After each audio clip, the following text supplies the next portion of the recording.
દેશની દરિયાઈ સીમાઓની સુરક્ષા અને રાષ્ટ્રીય એકતાના સંકલ્પ સાથે CIST દ્વારા 28 જાન્યુઆરીથી વંદે માતરમ કોસ્ટલ સાયક્લોથોન 2026નો પ્રારંભ થશે।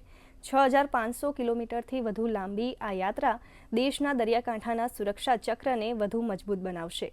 જોઈએ આ અંગે વિશેષ અહેવાલ। ભારતનો 6500 કિલોમીટરથી વધુ લાંબો દરિયાકાંઠો દેશની સમૃદ્ધિનું પ્રવેશદ્વાર છે। આ દરિયાકાંઠા પર આવેલા 250થી વધુ બંદરો અને 72 જેટલા એક્ઝિમ પોર્ટ્સ દ્વારા દેશનો 95% વેપાર થાય છે। રિફાઇનરી, શિપયાર્ડ અને એનર્જી પ્લાન્ટ્સ જેવા મહત્વના એકમો ભારતીય અર્થતંત્રની આર્થિક કરોડરજ્જુ સમાન છે। પરંતુ આ વિશાળ જળસીમા પર ડ્રગ્સ, હથિયારોની તસ્કરી અને ગેરકાયદે ઘૂસણખોરી જેવા પડકારો પણ સતત તોળાતા રહે છે। આ પડકારો સામે છેલ્લા 5 દાયકાથી CISF એટલે કે સેન્ટ્રલ ઇન્ડસ્ટ્રીયલ સિક્યોરિટી ફોર્સ અભેદ કવચ પૂરું પાડી રહી છે। હવે સામાન્ય નાગરિકો અને માછીમાર સમુદાયને સુરક્ષા વ્યવસ્થામાં ભાગીદાર બનાવવા માટે વંદે માતરમ કોસ્ટલ સાયક્લોથોનનું આયોજન પણ કરાયું છે। આગામી 28મી જાન્યુઆરીએ નવી દિલ્હીના મેજર ધ્યાનચંદ સ્ટેડિયમમાંથી ગૃહ રાજ્યમંત્રી નિત્યાનંદ રાય વર્ચ્યુઅલી આ યાત્રાને લીલી ઝંડી बतावશે।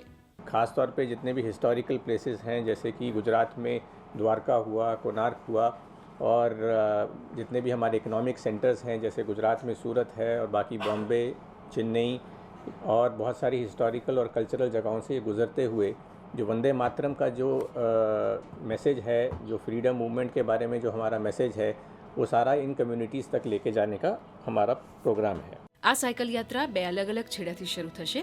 પશ્ચિમ કિનારે ગુજરાતના ઐતિહાસિક લખપત કિલ્લાથી અને પૂર્વ કિનારે પશ્ચિમ બંગાળના બખાલીથી જવાનો પ્રસ્થાન કરશે।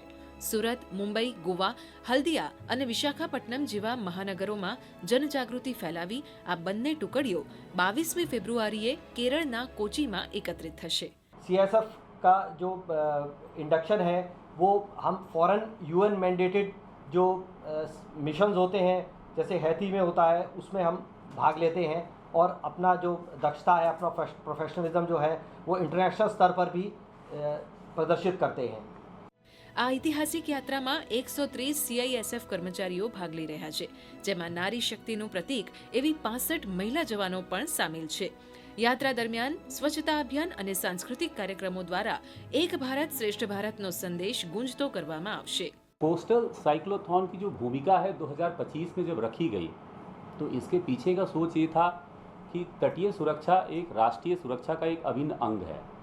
तो इसको ध्यान में रखते हुए ये बात प्रतिपादित की गई कि अगर हम स्थानीय समुदाय जो हैं तटीय क्षेत्र में हैं उनके साथ एक जनसंवाद हम करें और जनसंवाद करके जो राष्ट्रीय सुरक्षा से संबंधित जो सूचनाएं हैं, जो उनमें जागरूकता है, उस पर हम लोग अपनी बातें हम जन समुदाय तक रखें और उनकी बातों को भी हम सुने। સુરક્ષિત તટ હશે તો જ ભારત સમૃદ્ધ બનશે। CISFનો આ પ્રયાસ આવનારા સમયમાં ભારતની દરિયાઈ સુરક્ષા પ્રણાલીમાં સીમાચિહ્નરૂપ સાબિત થશે। દૂરદર્શન સમાચાર, અમદાવાદ।